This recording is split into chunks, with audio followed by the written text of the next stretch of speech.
History and background. Section outline. Lesson 1. Magic. Magic is science and art. What is magic? How magic becomes science. Scientific versus magical actions. Magic versus science versus miracles. The three primary laws of magic. Lesson 2. The history of Enochian magic. Lesson 3. The source teachings. The primary material. The secondary material. Lesson 4.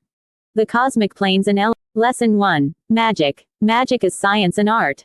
Magic is both a science and an art. As a science, magic is knowledge that must be learned. As an art, magic has skills which add to the psychic abilities we are born with. Everyone has some hidden, mental ability, but most people have to practice various magical skills to master their psychic talent. Vliot is magic. Magic is a means to control actions and situations with the will. It allows you to control yourself and your surroundings within limits, of course with directed willpower. This means that you can deliberately direct your life. You can rule your own destiny. How magic becomes science. Every deliberate, willful act is a magical act.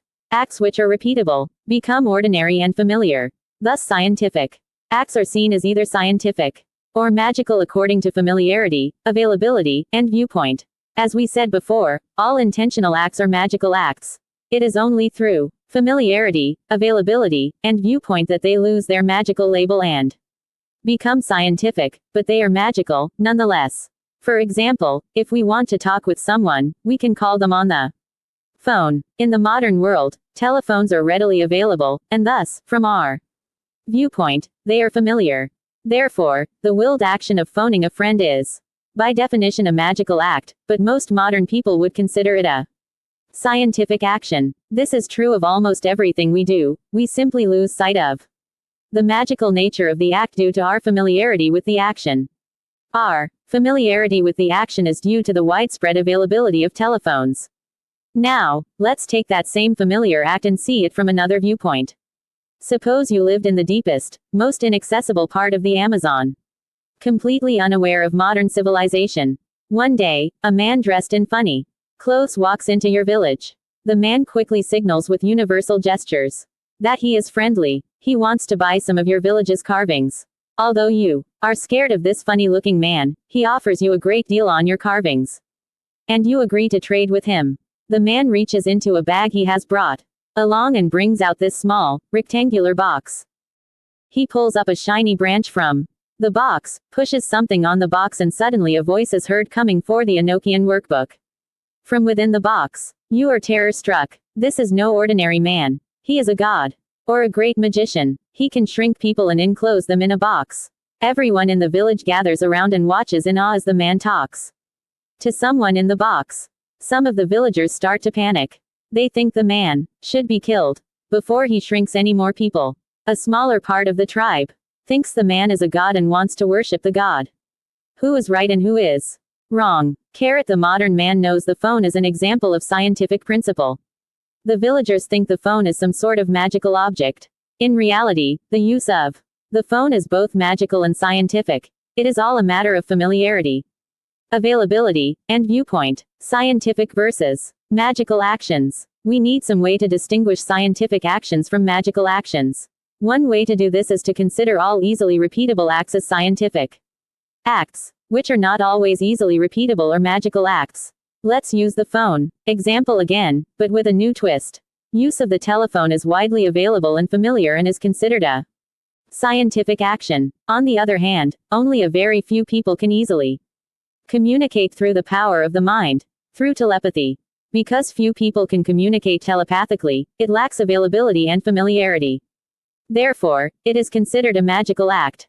This does not mean that it isn't real, but from our current viewpoint, it falls into the realm of the magical rather than the scientific. There are some who suggest that viewpoint is the only real difference between science and magic. If we took the same modern man, visiting an Amazon village of today, and time warped him into an Amazon village of the future, he would probably find telepathy the major means of communication. The principles of telepathy will probably become common knowledge in the future, making devices such as the telephone primitive in comparison. When that happens, telepathy will leave the classification of magic and become scientific. The Amazon village scene illustrates the basic problem in separating science From magic. One person's magic is another person's science. Again, it is all a matter of viewpoint, familiarity, and availability. Magic versus science versus miracles. Modern magic states that there is no such thing as a miracle. All events can be explained in terms of laws or principles. However, some laws are not known to modern science. This fact in no way prevents the law from working. In the same way, you need not understand how your telephone works to use it, nor do you need to know how your television set works in order to watch it. The principles of modern science work free of our ability to grasp them. Only one person has to understand the principle and be able to put it into use for the rest of us to benefit from that knowledge. History and background 5. It is important, when trying to understand magic versus science, to realize that most science was once considered magic. Imagine yourself saying the world was round back in the days of Copernicus. Such action would have led to a quick barbecue with you as the guest of honor on the spit. Even in the more modern days of John Dee, the founder of Enochian magic, you could have been killed for using the plus or minus signs.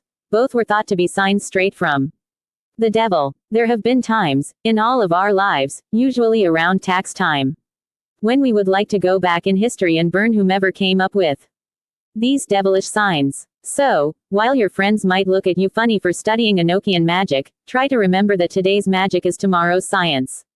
The terminology may be different, but the principles are the same. The 3 primary laws of magic. 1. The law of duality. Good and evil, life and death, and day and night are all examples of dualities. All forces